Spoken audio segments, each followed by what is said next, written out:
natural disasters, climate change, overcrowding. Big problems demand even bigger solutions. It's a new era for engineering.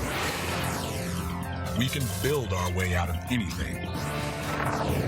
To save New Orleans from deadly floods, the world's first floating city, this is mega engineering.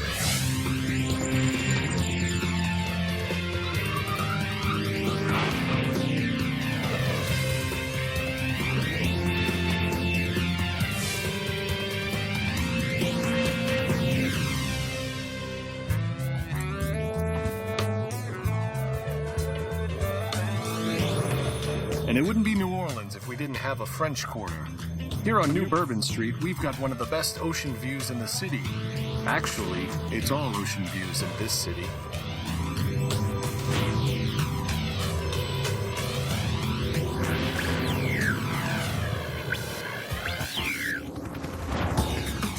Engineering the future of New Orleans means tackling the city's troubles today. This historic city, home of Dixieland jazz, beignets, and buskers, is under siege. Increasingly, fierce hurricanes threaten to drown this jewel of the South. Over 150 years ago, this was America's richest city. But in recent years, devastating floods have brought the Big Easy to its knees.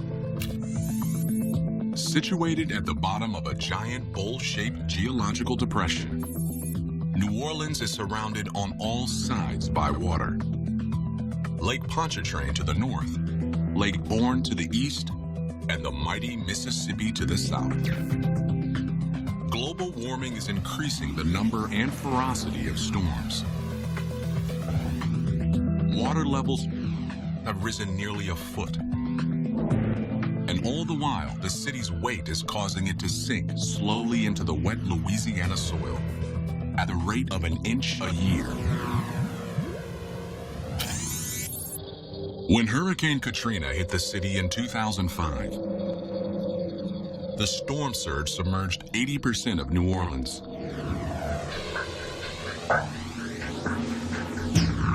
200,000 people were left homeless, and 1,500 people lost their lives. The price tag for the damage was over $80 billion. Nearly 4 years later, New Orleans is still picking up the pieces and trying to answer one burning question. Can the city be saved? Over 160,000 citizens who evacuated during Katrina have never returned. But what if this broken community could be rebuilt with a radical engineering solution that would place the city above the water forever? That's the hope among the owners of new houses like these who refuse to give up.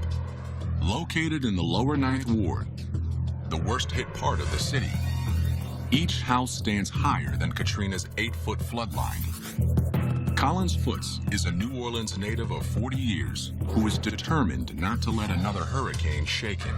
The way they build this house, it's supposed to can take 140 mile an hour wind. You got that storm-resistant glass on it, or the 2x4, whatever hit it, won't break it, you know? The main floor rests 8 feet above the ground, on piles driven 35 feet deep into the clay-like soil. This house, the way it's built, it'll be here for my great-grandchildren. Yes, indeed. This house is safe, as long as there is no storm worse than Katrina. But if the next storm brings waters higher than the last, even this house will be underwater. The next time the next one hits, those buildings will not survive because structurally they're the same buildings that blew apart in the first place. They're just new versions of the old system.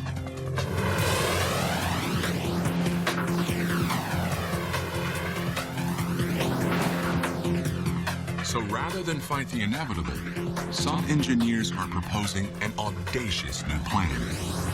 Float the entire city.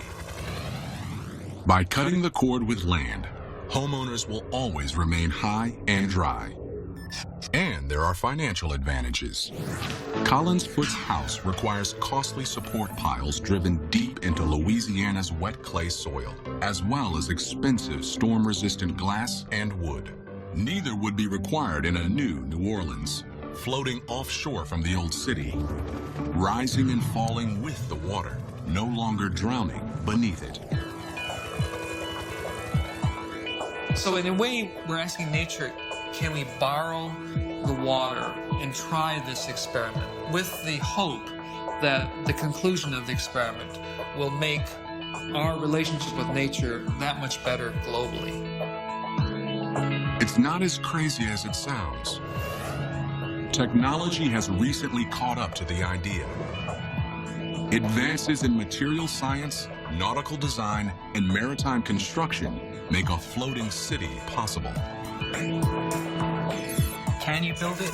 Yes, you can. Whatever it is, yes, you can build it. It's not a question of whether you can do it, it's a question of how you do it.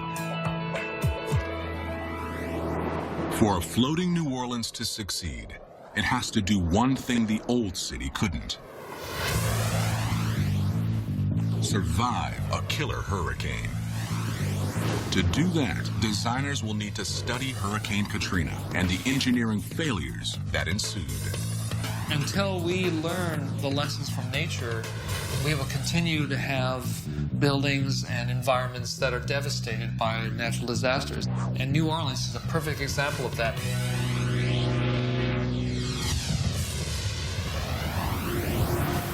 For many, Hurricane Katrina is a lesson in the unpredictable violence of Mother Nature. The storm's beginnings showed few signs of a fury to come. You know, Katrina grew from a disturbance that came across the tropics, and its first landfall was right across South Florida. And at the time, it really didn't look like much.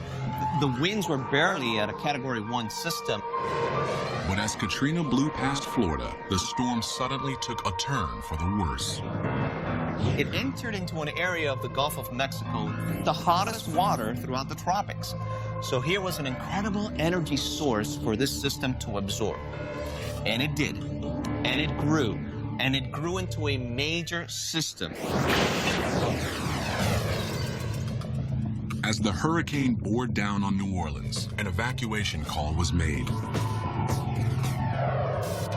Many fled, but others assumed the city's defenses, levees, flood walls, and canals would shield them as they had in previous storms.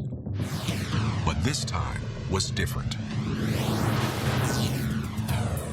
New Orleans could have survived Katrina's wind and rain, but it was Katrina's 30-foot-high storm surge that overwhelmed the city.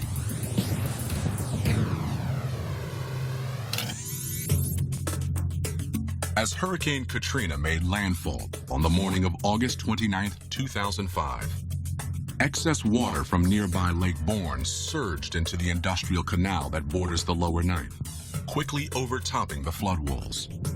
At the same time, a 15-foot-high storm surge from Lake Pontchartrain drove up the 17th Street and London Avenue canals, flooding the city. Altogether, 83 of New Orleans' levees failed. You can engineer to withstand a certain amount of wind speed or wind force. But the most difficult thing to try to protect against is storm surge. A wall of water anywhere between 10, 15, or 20 feet high. Experts say a floating New Orleans would be the most effective way to neutralize the threat of storm surges. But engineering a floating city would be a daunting undertaking.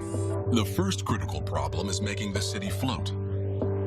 The city's base must be designed to be both flexible enough to withstand turbulent waves and stable enough to support hundreds of buildings and hundreds of thousands of people. The city could initially be anchored near shore to tap into the resources of the old New Orleans. But the threat of storms and the lure of fertile fishing grounds could necessitate leaving the land behind altogether and floating out into the open sea, where it would need independent infrastructure to produce power, food, and water, and robust defenses to protect its people. We must think a lot about modes of failure in order to avoid them. Clearly, if you're in the middle of the ocean and something breaks, you're in deep trouble. You can't just pull over at the next gas station and have some guy come out and fix it. You know, you might be 1,000 miles from the nearest gas station. The stakes are sky high. New Orleans cries out for a solution big enough to meet its problems. Failure is not an option.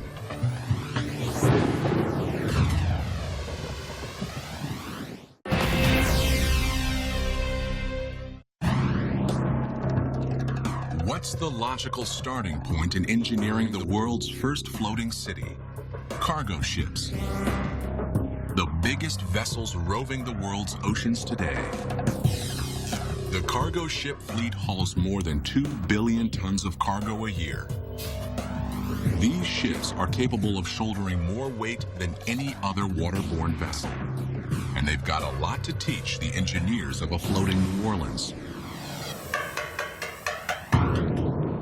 Here at NASCO Shipyard in San Diego, this 300,000-gallon supertanker is just a few months from completion. But tight deadlines are no problem, because a revolutionary new construction process makes it faster than ever to build these massive ships. Instead of building piece by piece, this ship is being constructed out of huge modules called grand blocks. This shipyard is possibly the world's biggest assembly line, with specialized teams working in parallel on multiple grand blocks, pre-outfitting them with plumbing, electric, and ventilation, producing house-sized sections that can be lifted and slotted into place. Modular building is the fastest way to go, and has led to an explosion in the epic size of cargo ships. The largest have lengths of over 1/4 mile and a carrying capacity of 156,000 metric tons. It seems amazing that a supertanker can ever keep afloat. But surprisingly, the key is the cargo ship's massive bulk. To carry so much weight, the ship must distribute it over as large an area as possible. In contrast, smaller boats don't carry heavy loads, so they require much less surface area on their undersides to stay afloat. But they pay a price for their small size in another area: lack of stability. Anybody who spent 5 minutes in a canoe with a paddle in one hand and a beer in another will work out really quickly what the effects of not enough stability is. The slightest shift in balance on a small boat can be enough to tip it over. But the massive size of long, wide cargo ships makes them super stable. If you've got, something that's 10 meters wide and 10 meters long and 0.1 of a meter deep, then your buoyancy is arranged over a huge area. So you can have all kinds of people running around on the top of it. And it's not going to make much difference in global terms to where the weight is, the center of gravity, because it's spread over a big area.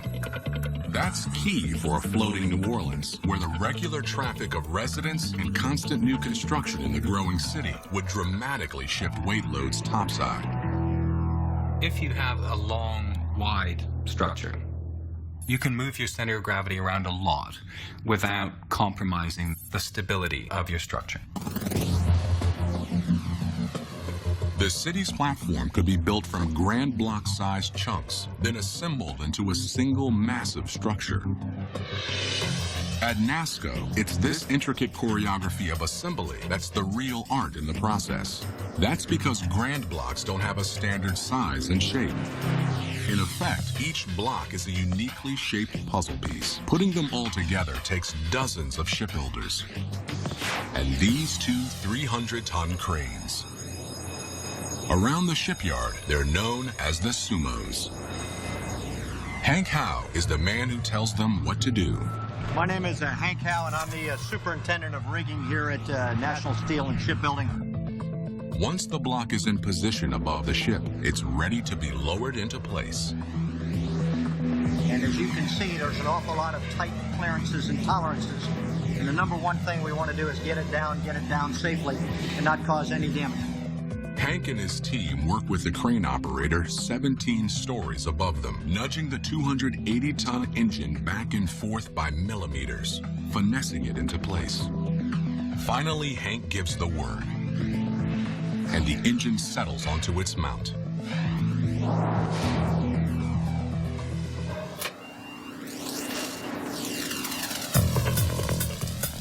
NASSCO has the art of shipbuilding down to a science.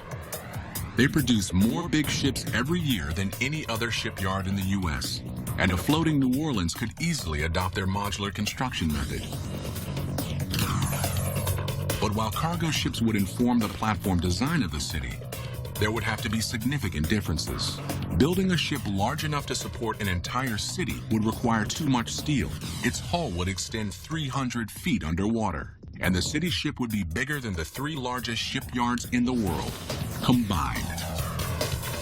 But the biggest problem facing a massive city ship is that violent ocean turbulence would attack it from all sides, putting unsurvivable stress on the structure.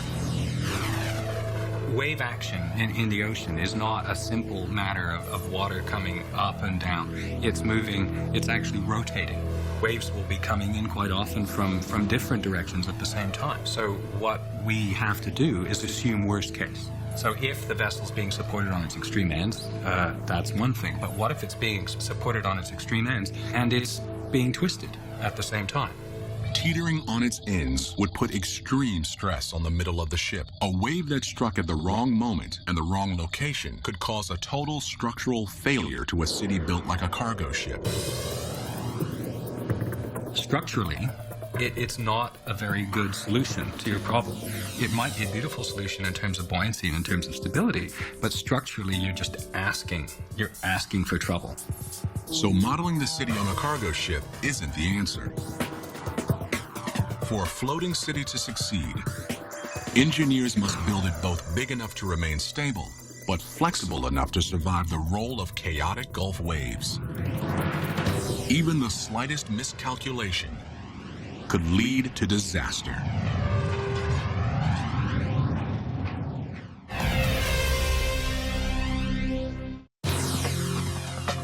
Engineers of a floating New Orleans will have to push design tolerances to the limit to survive the Gulf of Mexico's turbulent waters. And they need to learn from the disasters that have befallen New Orleans in the past. Until we learn the lessons from nature, we will continue to have buildings and environments that are devastated by natural disasters. We just have to admit that we were wrong and nature is right. And we'd better hurry up and study nature before it's too late. And what is nature's answer to the floating platform problem? Living islands of vegetation, floating freely on the surface of lakes, absurdly strong and very flexible. Instead of being rigid like a giant floating platform, you're more like a flexible membrane. So as the ocean waves pull and twist and push, the structural system is giving way to that. It flexes with it like a living organism. Floating islands form when the root systems of water plants fuse together and detach from the muddy lake bottom. Up to 6 feet thick and with an area over 20 acres, they are found throughout the world. And here on Lake Titicaca in Peru, they have inspired man-made plant platforms capable of supporting villages of 2,000 people. These islands point the way for a floating New Orleans. Not a single rigid structure, but hundreds of small interlocking platforms joined to form a massive superstructure, big enough to stay stable, but flexible enough to roll with the water. From a structural or a mechanical point of view, you're not considering one monumental platform that then has to deal with whatever the nature and the sea is throwing at it. Now we're talking about many smaller things that can be connected flexibly so that they can move up and down relative to each other, and if the big wave comes through, it allows the whole thing to move up and over the wave. And that's the secret. That's the way nature would create a giant structure like that. The same idea is getting traction in a country 5,000 miles away.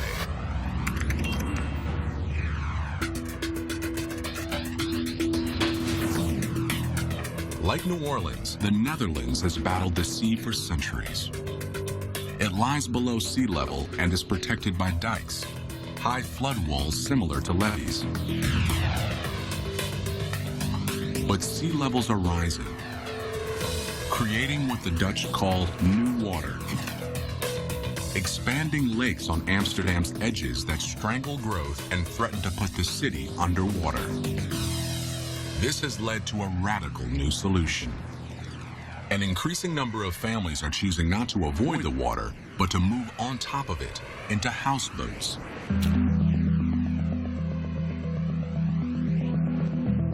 It's the only way to guarantee that your house will stay above water, and a cheap alternative in a city where new water is making land more and more expensive. But houseboats aren't perfect. They're too small and lightweight to be truly stable. And if there's any turbulence at all, they are simply too risky. But some see the new water as an opportunity and are quietly leading an expansion into enemy territory. Ik woon hier in een land dat natuurlijk... It's not a passion, it's a way of life. I live in a country that's below sea level. It's one big waterfront over here. And I'm very driven by the fact that we only build here in one way, a static way, on land. And we have water all around us. So I'm trying to build in a new way, and that's on water.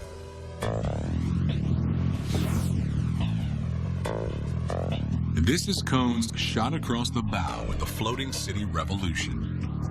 A two-story house where the first floor actually sits below the waterline. It's a design never before attempted in traditional houseboats, made possible by an innovative hull design. Most houseboats have a shallow hull with a high center of gravity, an inherently unstable design. But Cohn's house utilizes a deep hull that dramatically lowers the center of gravity. Additionally, a ring of dense concrete around the edge of the hull helps distribute the load across the entire floating house. It means the structure is much less sensitive to waves than a traditional houseboat would be, yet still moves up and down with minor fluctuations in water levels. In the new New Orleans, deeper platforms under taller buildings would stabilize them, and ringing platforms with concrete would neutralize the shifting weights of the working city above. For Cohn, individual houses are only the beginning. Well, if you're talking about urban development, it's not only about housing.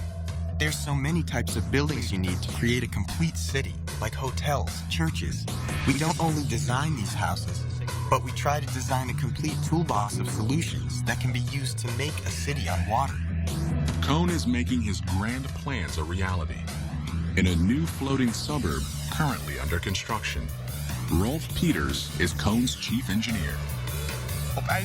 This development, for 300 houses in total, is the first and biggest development in floating houses in the world.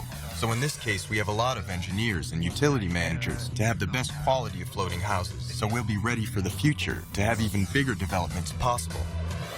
Expansions like this are possible because the floating houses are cheaper to build than land-based houses. For one thing, they don't require driving piles 35 feet into the ground, like the raised houses in New Orleans. Als je hier in Nederland kijkt... Building on water is much easier than building on land. Holland is just one big swamp. It means all the soil is very soft, and building here takes a lot of effort by making all these piles into the ground. And then, even after 10 years, your house can start to go a little bit out of balance. On water, you only have to build a floating foundation. And if you can build a foundation a little bit larger than a houseboat, then you have a very stable platform on which you can build just about any house you'd like. Houses can be built quickly indoors and then floated into place. Here at ABC Ark and Bow, just outside Amsterdam, 22 floating houses are under construction. Each house begins in one of the factory's 10 working bays, called dry docks.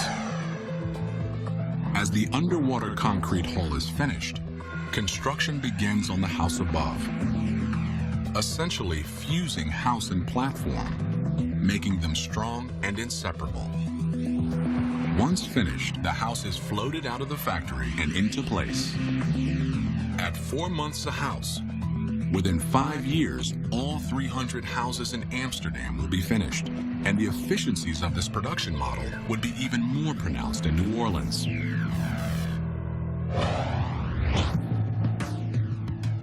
Thousands of buildings could be built in just a few years in a land-based factory, then floated out to the city and connected to each other. Standardized platforms fused with pre-built buildings mean the city would grow faster, expanding exponentially in all directions. And residents would be able to move into their ready-made floating homes immediately. After disasters, as we've seen after Katrina, people are more willing to accept new technology. These things will only be accepted after a big disaster.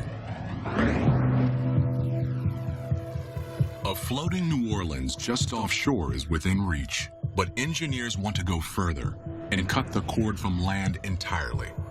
That means finding a self-sustaining way to provide food, water, and electricity to the city's 300,000 people. No easy task, but not impossible.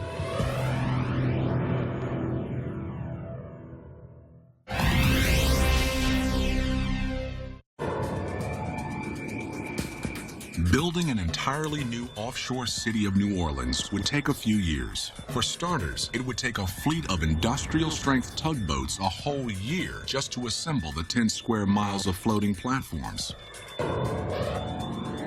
The city would become the largest floating structure on the planet, bigger than all the existing cargo ships put together. But as it took shape, the city at sea would break new ground in another way. Since it floats, it could be possible for the entire city to change location at will.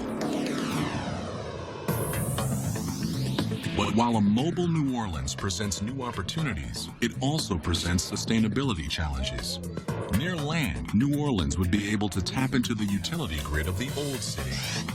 But once unplugged from shore and on the move, the city would have to be able to draw its resources from the ocean. At the beginning, we're going to need to build things on land, import a lot of things from land.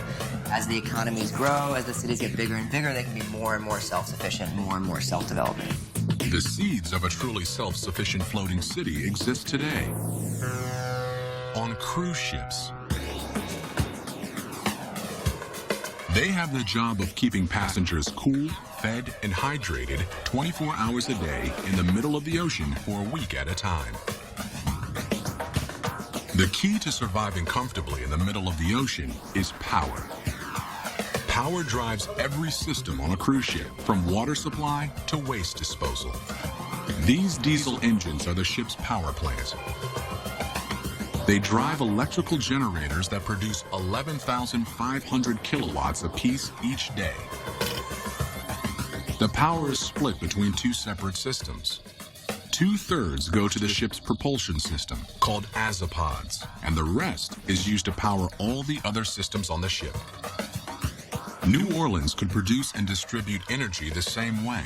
Engines could power generators, pumping electricity into a power grid embedded in the floating platforms. But such a system would need to be 100 times larger. And it would need fuel, a lot of it. A cruise ship needs 300,000 gallons of diesel fuel a day. A floating city with a population of 300,000 and significantly more infrastructure would need 1,000 times as much. Burning this much diesel fuel would result in an environmental disaster.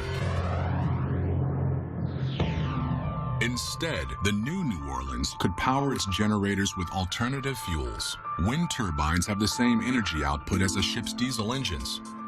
Solar panels could feed additional energy into the power grid. But the greatest source of power available to a floating city would be the ocean itself. It's a method of generating power called ocean thermal energy conversion. The basic idea is that the water temperatures of the ocean vary quite a bit from the warm surface to the very, very cold depths. And that temperature differential can be translated into electrical energy. The principle is the same as that in heat pumps found in refrigerators and air conditioners. A thermodynamic engine is placed between a high and a low temperature reservoir. Heat generates steam that flows from one reservoir to another, turning a low-pressure turbine and generating power. By drawing energy from the ocean, the city would have an infinite fuel supply, and that would be critical to meeting another constant need for residents: water. Humans need 3 liters of water a day to survive, but the water in the ocean is undrinkable. Consuming ocean water floods the body with salt, causing human cells to dehydrate. Seizures, unconsciousness, kidney failure, and brain damage soon follow. This cruise ship runs the ocean water through an engineering gauntlet, essentially stripping out the salt. 260,000 gallons of water are sucked into the ship each day and piped into the desalinization tank. This filters the water, decreasing the salt content by 3,500%. But it also takes out essential minerals that the body needs. So a mineralizing machine puts them back in. Then the water is sterilized and stored in these 500,000-gallon tanks. The floating city could make its water the same way. But the infrastructure would need to be scaled up by 100-fold to process nearly 30 million gallons of water a day. But while a cruise ship can turn salt water into drinking water, salt water is useless for agriculture. A cruise ship is completely dependent on land for food. A week-long voyage requires 770 tons of it, including 51,000 pounds of beef, 106,000 pounds of chicken, and 115,000 heads of lettuce. This land-to-ship supply chain is fine for short-duration journeys, but a floating city could conceivably need to be self-sufficient for much longer stretches of time.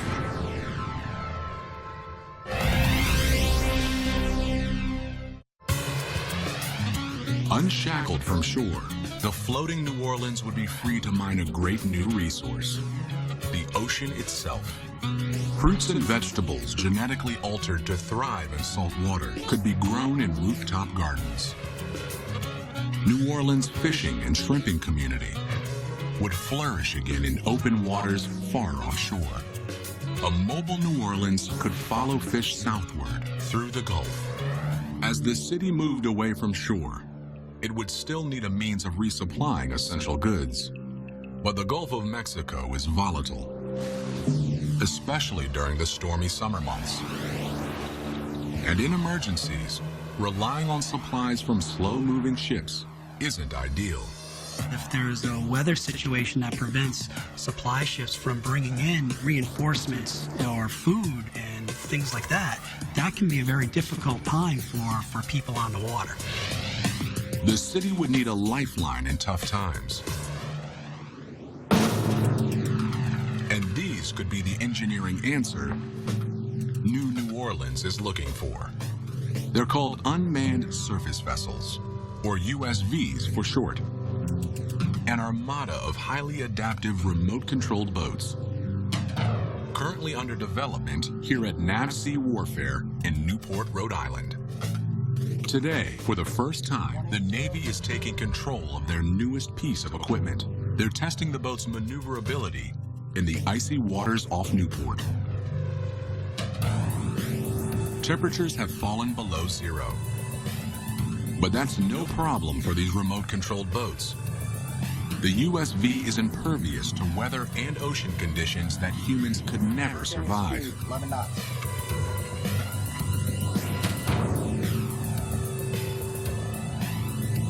There's a lot that can go wrong in an ocean environment. You have heating and cooling, expansion, contraction. It's an extremely volatile environment. There's extra attention to detail to engineer a design that can survive. To withstand the ocean's assault, Mark had to design a 40-foot vessel that was as tough as a Navy destroyer, 10 times its size. Mark designed a narrow, non-corrosive steel hull that slices through waves at speeds of up to 40 knots, more than twice as fast as a cargo ship. And the whole vessel, including the state-of-the-art electronic equipment topside, is completely waterproof. It adds up to a boat that's stronger and faster than a cargo ship, and more adaptable than a destroyer. This makes the USV perfect for another function the floating city would require. The high seas are lawless. New Orleans would need robust defenses to counter the greatest man-made threat on the ocean today: pirates. In recent years, attacks on private yachts and even cargo ships have grown in frequency and daring.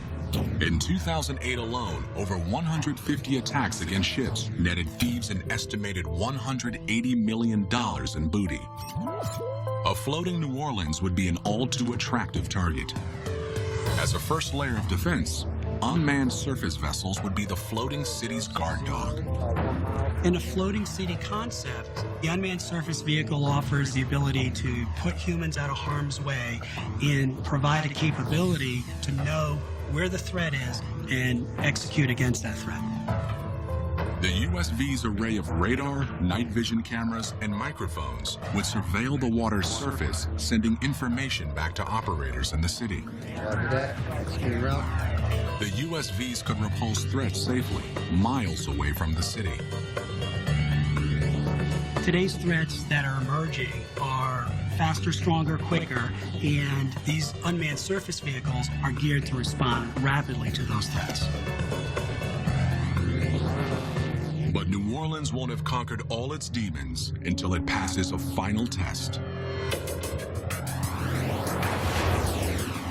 Hurricane season.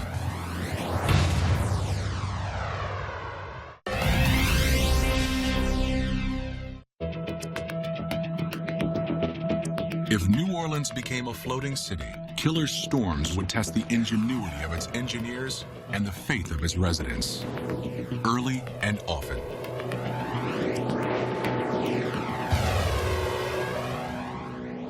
Imagine fishing season has led the floating city 300 miles from shore, and thousands of late summer tourists have flooded the French Quarter.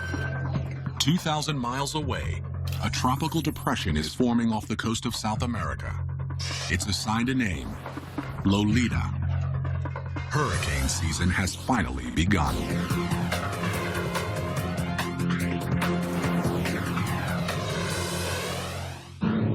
Now, typically, most systems happen throughout the Atlantic Ocean. And then the Bermuda High pushes these systems through the Atlantic Ocean and then into the Caribbean and the eastern U.S. From June through September, the region averages over 10 storms. Unfortunately, storms these days are getting worse and worse. That's because global warming is raising water temperatures in the Atlantic, and warm water is fuel for hurricanes. It's bad news for a floating city. Since the 60s, the water temperature in the Gulf of Mexico has gone up 1/10 degree. That may not sound like much, but if it continues to warm up, that's just extra energy for hurricanes to use to grow bigger and stronger. Fueled by summer heat, Lolita's loose cluster of thunderstorms swirls faster and faster. Tropical Storm Lolita is picking up steam in the Atlantic. We're going to keep an eye on this one and keep you updated as the situation changes. As Lolita pushes into the Gulf, it feeds on energy in the hot water currents beneath it. The thunderstorms churn faster, winds exceed 100 miles an hour, and waves tower more than 20 feet high. Tropical Storm Lolita is now a full-fledged hurricane. growing in power while Gulf Stream winds drive it straight into the path of the floating city. Hurricane Lolita is picking up intensity. This is going to be a big one. If you're out in the open water, you are on your own. The waves coming at you, getting bigger and stronger, and it's a destructive wall of water. How do you engineer against that? It's a very difficult thing. But the new city is engineered to ride out such storms. To a point, the storm surge rolls under the city's modular platforms instead of crashing over them. And wind damage is minimal because of the city's low-profile skyline. But while its defenses are adequate for a relatively minor Category 1 or even Category 2 storm, more powerful hurricanes are a different story. On the ocean, storms can shift gears without warning. The intensity of a storm can change dramatically in a matter of hours, and that's the real danger with these systems. You can prepare for their arrival, it's just very difficult to prepare for their fury. In the old New Orleans, citizens handled hurricanes by fleeing. Mandatory evacuations during Katrina saved many, but not all. Floating city planners aren't willing to take their chances this time. There's no reason to meet one of these monsters head on, because you're always going to lose. No matter how well designed you think it is, no matter how strong you think the structure is, get out of the way. Winds are picking up to 140 miles an hour. The storm surge looks like it could be extremely dangerous. We could be staring another Katrina in the face. Evacuating 300,000 people via rescue ships or unmanned surface vessels would be unrealistic in the middle of stormy seas. And even if it could be done, there might be no land close enough to evacuate to. Some have proposed another solution. Instead of evacuating people, the entire city could be designed to get out of harm's way. It could be done with the help of a state-of-the-art propulsion technology called the Azipod. The Azipod is a combination propeller and rudder, capable of driving a ship in any direction and turning on a dime. An array of Azipods could be installed underneath the floating city, giving it maximum propulsion power and total freedom in any direction. But when facing a deadly Category 5, bearing down at 25 miles an hour, the city would have to move fast. Lolita's getting too big. The city's tall, heavy downtown modules could potentially be too cumbersome to move quickly. But downtown could be evacuated into residential modules that scattered before the storm.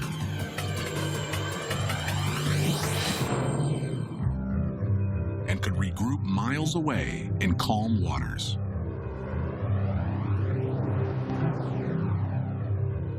It's a project many say is impossible, even reckless. But a new New Orleans is not only possible, it may be essential. It's creating an experimental stage where we can take the most sensible technologies we have today and the most sensible social structures and say, okay, let's try this.